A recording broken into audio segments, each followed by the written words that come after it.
Please see the PDF that accompanies this program for additional materials.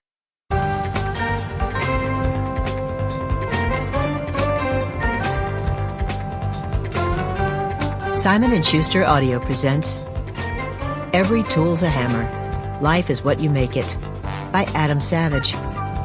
Read by the author.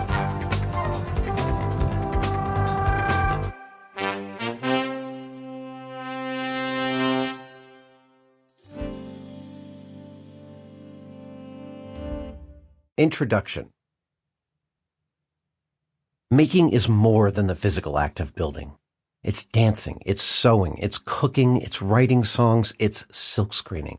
It's breaking new trails both literally and figuratively.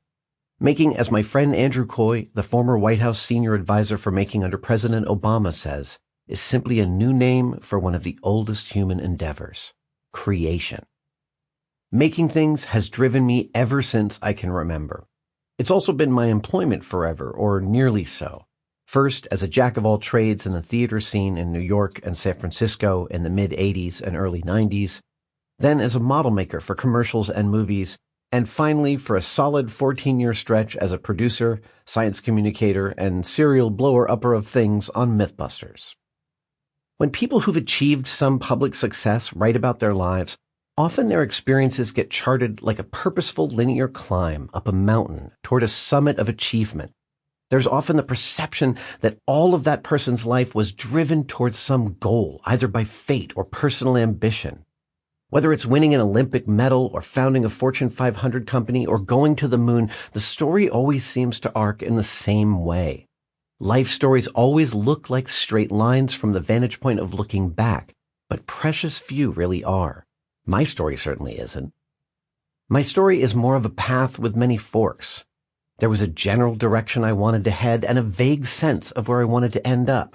Lego designer, Star Wars special effects guy. But at each of those forks, when I actually reached them, the decisions I made in the moment were based mostly on circumstances and opportunities that were directly in front of me. Some turns were wrong, some turns were right, some turns were just weird but then became right with time, like with Mythbusters. The fandom that Jamie Heineman and I encountered from Mythbusters was by no means broad-based, but as narrow as it was twice as deep. Because at that time, there just wasn't a robust making community for young creatives to tap into. This is not to say that I was some kind of trailblazer. In fact, quite the opposite. I was following well-trod paths carved by generations of makers who came before me.